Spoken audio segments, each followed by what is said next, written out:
If you're in an urban area, you want to start homesteading, don't wait until you have land. Use what you have, start where you are.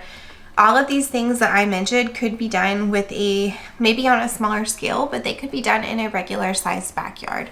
Some of them could even be done if you are in an apartment. I really think adding 2 to 3 big things is a lot more manageable than trying to do everything at once.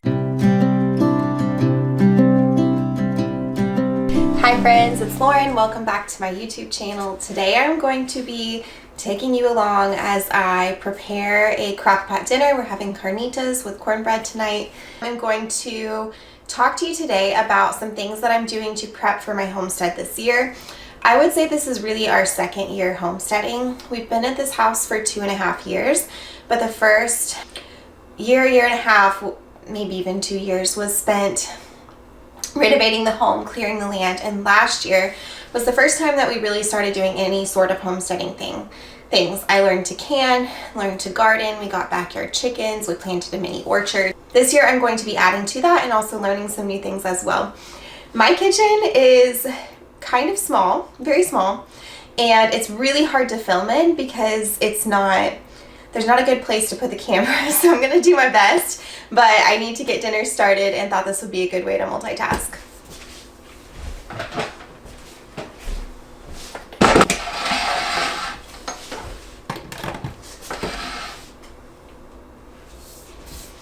So for the carnitas recipe, I just found one online that I'm going to, oh gross, this is going to make a mess. Hold on. Just going to use this plate and rewash it later because the meat is getting everywhere. So I just found a crockpot carnitas recipe online and I don't have everything for it, but I'm going to use what I have. We get our meat from a local farmer and I really liked the practices that they use at their farm. They use regenerative practices and we've been really happy with the quality. Buying in bulk was definitely a upfront expense, but it has cut our grocery bill down so much, and so it honestly made meal planning so much easier. Okay, I'm gonna wash my hands because this is really grossing me out. So this calls for teaspoon, tablespoon. A tablespoon of salt. That seems like a lot, but you know what? We'll go with it. I love using this salt from AM Salt. It's like a blend and it's really, really good. So we'll put that in there. I'll get into homesteading stuff in a minute because this is taking all of my focus. With homesteading, we have found that because we're so new to this, if we pick 2, sometimes 3 big things to focus on each year, that we're a lot less likely to be completely overwhelmed and to burn out. I know there's people who are able to take on a lot more at once, but that just is not for us. So this year we are going to continue some of the things that we have been doing. I don't consider those new because I already have done it before and it won't take as much thought. And then we're going to add a couple of new things to the homestead to focus on. I know there's people that are able to just jump in and do everything at once, but for us, I don't think that would be very sustainable and it wouldn't make a lot of sense for us financially. So we want our homestead to be something that over time will save us money and not use up all of our savings. For the old things that we are focusing on, we are getting some new chickens and raising them as chicks because our last year was our first time with chickens. We lost half of our flock to raccoons. And so I know from last year and from being a mom with young kids that chickens in the baby chicken stage require a lot of work and I don't love doing it, but I do think it's a great experience for my kids and you're able to get more of the breeds that you want if you start with chicks instead of getting chickens, at least where I live. So We are going to raise them from chicks again, and I didn't want to do it at the same time as our garden because last year, that's a little too much.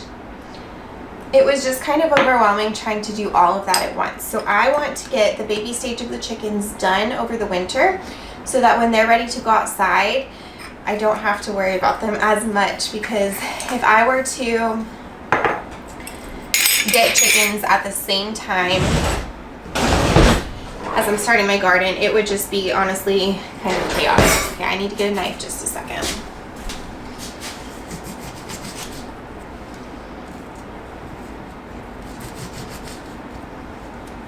I decided to order my chickens online this year. Last year I ordered them and picked them up at our local farm store. And it was nice because there weren't shipping fees, there weren't order minimums, but they don't have chickens until I think it was April for when I can pick them up. And I'm just going to be so busy with the garden then that I really want to get a start sooner. So I did a lot of research online, and actually I cannot even remember the company, so I'll put it below that I decided to order from. But I went with one that didn't have really high shipping fees, and I think the order minimum was 15 chicks, which we are in city limits, so it is more. We're only, with our license, supposed to have 12. So my thought process is that we'll raise them. Sometimes, sadly, the babies don't survive, and so I'm hoping they do, but if not, we'll have some extra. And then I also might sell some of them when they're older, because some people just would like the older chickens. And so we're going to raise those babies, and I have to do a couple of things to prepare for that. So for the chickens, I already ordered them. I picked out the breeds that I wanted, and then I have to prepare their brooder. And so for their brooder, I already have a heat plate. We have like a little brooder. It's like a little tent basically. I might need to get a bigger one this year because we will have more chicks that we're raising. And then I'll have to get their food, grit, and then I already have their feeder and water. So I have most of the things already, but we'll just need to pick up a couple of more. And then this time I will pick them up from our post office instead of picking them up from the store. So that'll be a little bit different this year. So like I said, I don't have all the ingredients that this recipe calls for, so I am just going to kind of wing it and hope it tastes good.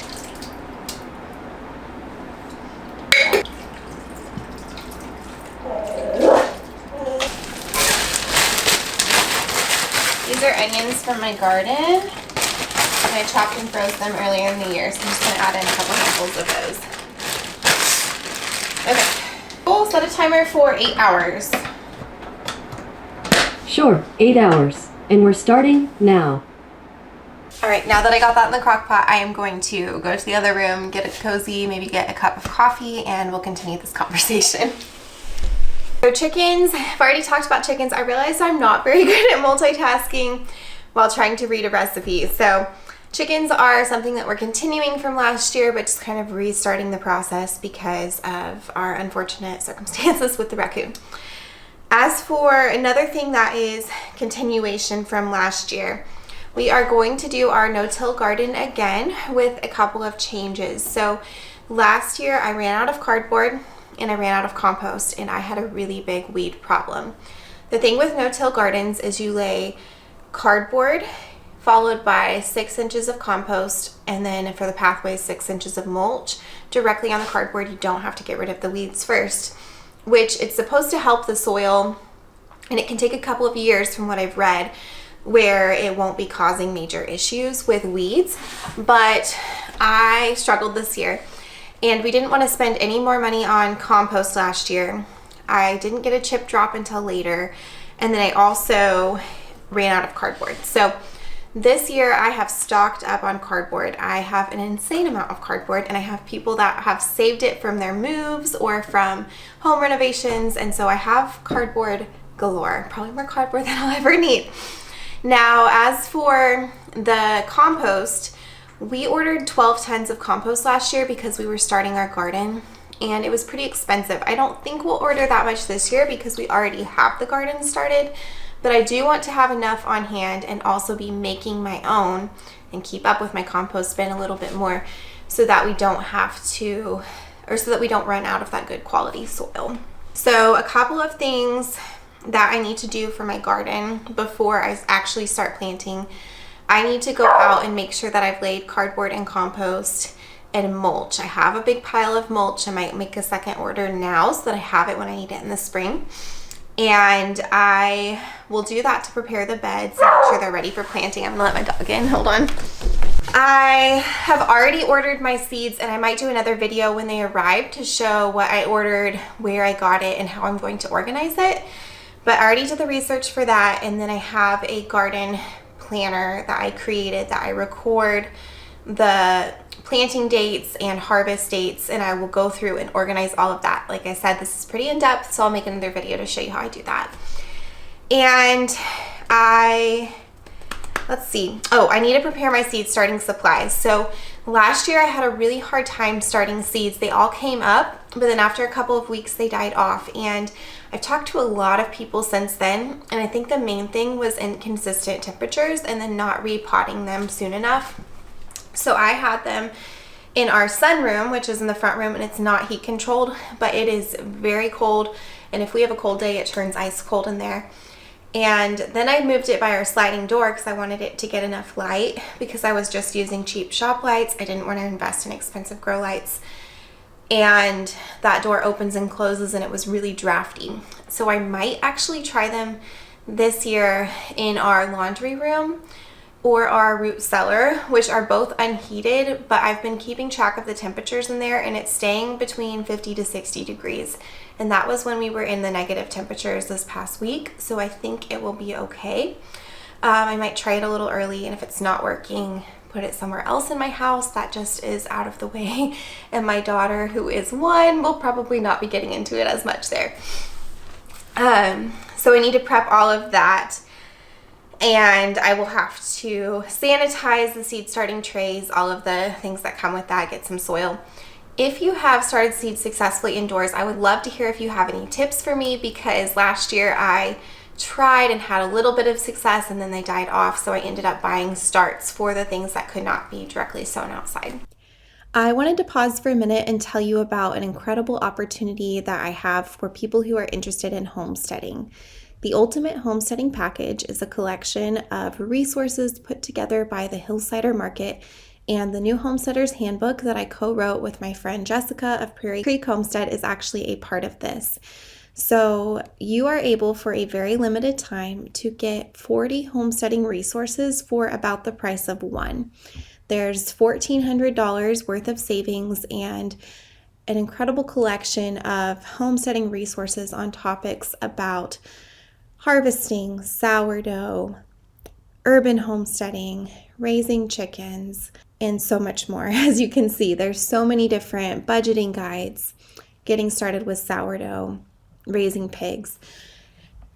We typically sell the New Homesteader's Handbook for $29, and you can get this entire bundle for just $50. Now, it's only available for a couple more days, so I will put a link to that in the description box below if you are interested in getting started with homesteading and want access to this for an incredible deal.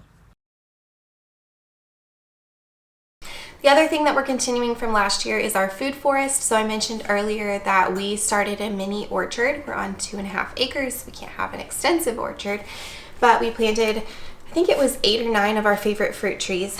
And I want this to be like a permaculture garden, which mimics what a typical forest would be like. So instead of just having rows of crops of all the same thing, I'm planning on planting things, just like that, in between them that will help them thrive and grow. So there's going to be a ground layer.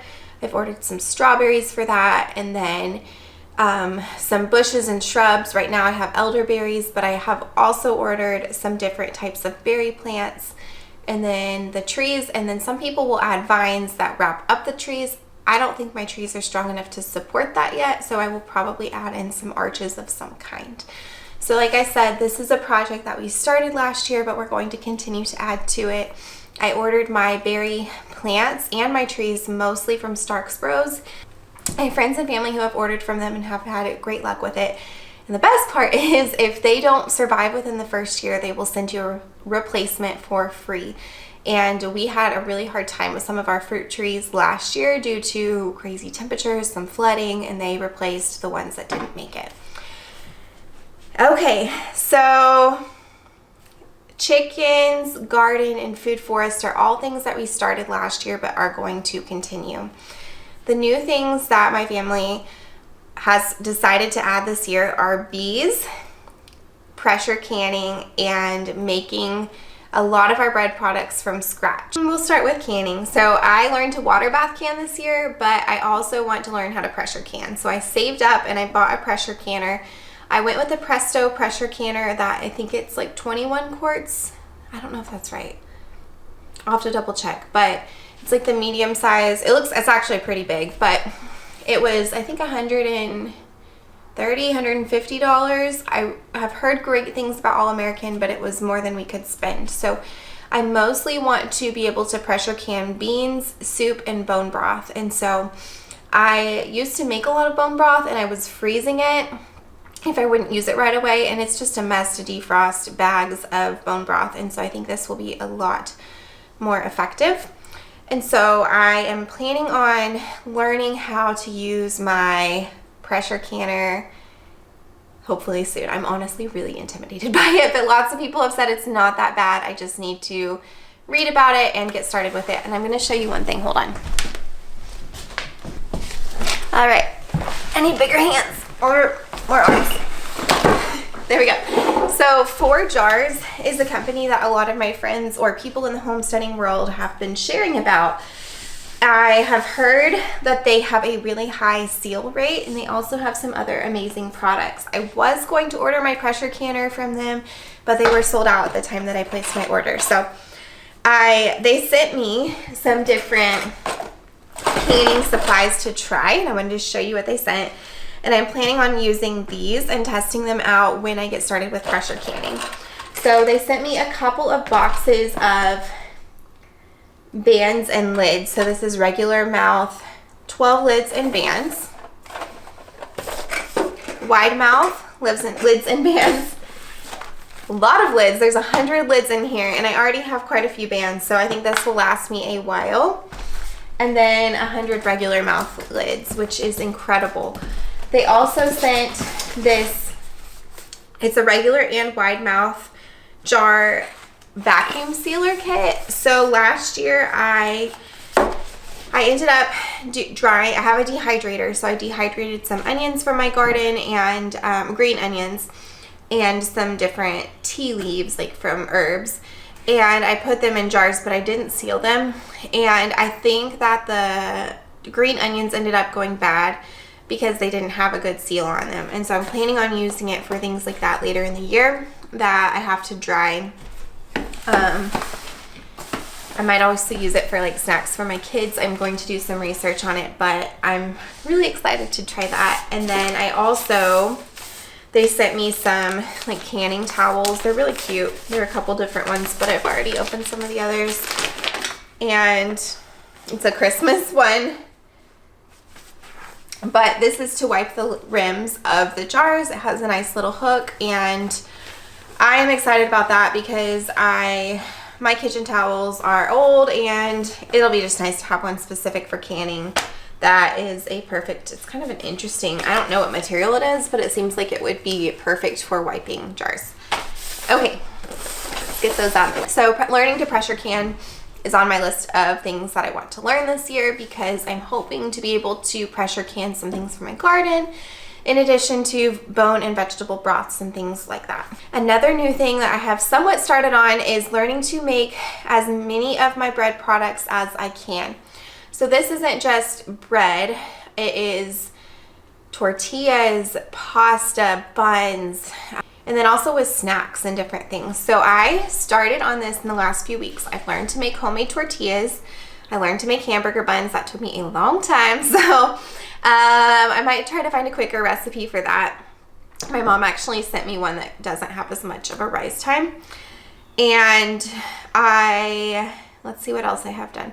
I've tried French bread, some different kinds of bread, and it really is not as difficult as I thought, but I'm trying to figure out how can I realistically fit this into my days, because right now we're inside a lot, we're not really going a lot of places, but that will change over the summer months. And so I have had a lot of people tell me over on Instagram that something that they have done that's worked really well is to make a double or even a triple batch that they can freeze and then pull for the next week. So they have like somebody told me on Instagram that she does that every other week, and so she has enough bread for both weeks, and then she'll make a couple of things during the week like English muffins or bagels, or maybe tortillas, but she's not doing all of that, so she'll think about that when planning her meals. And I think that's what I want to work towards.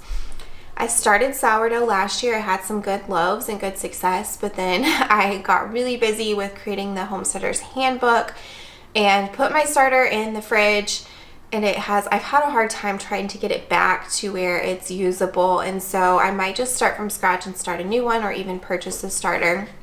But I'd like to incorporate sourdough again as well. I just needed a break from it because of the maintenance required. So if you make a lot of your bread products from scratch, I would love to hear what are some things that work well for you, or systems or tips and tricks that you've tried. The other new thing, and this is one that I'm nervous and really excited about, we are getting bees. So I had an unfortunate run-in, my husband and I had an unfortunate run-in with bees when I was in college. We went hiking and we were setting up a hammock, and then there were, I don't know if they were bees or hornets or what, but there were lots of things in hive in the ground that stung us that we walked right through. I got stung 13 times and he got stung 18 times, and we are so grateful that neither of us were allergic, because if we had been, it would have been really bad because we were pretty far from our car. Not a good memory. So we've been scared of bees, but I have a friend that I met over on Instagram. Her name is Katie, and her account is The Sweet Gum Spot, and she is an urban homesteader on, I think, a 1/4 acre lot, and she has been dreaming of having her own homestead, but for now she's in the suburbs, and she wanted to do beekeeping because it's something she could do in her suburban lot because her HOA doesn't allow chickens. She created the ultimate guide to backyard beekeeping, and I have that, and it has been amazing. I have a beekeeping book, but I think just having it from somebody like me who was new to this, had no experience, and was able to figure it out gave me confidence. And because she's so new, she knows how to, like, what somebody who's new might be concerned about or thinking about, and she answers all of those questions in her guide. She's so sweet. If you talk to her on Instagram, she's also really helpful as well. And so she helped me figure out what I needed to order. I have my hive, the different supplies. My husband got me a bee suit for Christmas, and I'll probably do another video eventually walking through all of these different supplies once we put the hive together. Let's see what else. I also ordered bees. So I ordered bees from a local beekeeper, and he gets them, I think, from Utah. There's the difference between ordering, I think, just bees or the nukes, and the nukes are more established, but they come later, and they maybe are less disease resistant is what I read. And so I decided to just order the bees. I would love to get a second hive in case my first one doesn't make it, and just to have 2 established at once, but it also would be a lot more expensive because I'd have to get 2 hives and order more bees. So I'm looking around to see if I can find any really good deals on another hive, because we've kind of budgeted what we want to keep it to around $500 to $600 for getting started with bees this year, maybe a little bit less. I created a budget that walked me through how much it would cost, and we are just really trying to be smart about adding homesteading projects because they can add up really quickly. All right, so that sounds like a lot, but we're not adding any large animals. Eventually we've considered getting some goats or maybe even a milk cow, but those have a lot of upfront costs, not just the animals, but the fencing, the feed, the care. And so we're trying to start with these things and max out the front part of our property with everything that we can do before focusing on the back 1.5 acres. Thank you so much for watching today, friends. I am hoping to get a video out in the future about when we get our baby chicks. setting up our beehive, and then also I would love to share about my seed order. So if you are not already subscribed and you would be interested in learning about those things more in depth, go ahead and subscribe to my channel, and those will be coming out in the next month or two. So thanks again. I hope you have a wonderful day, and I'll see you next time. Bye.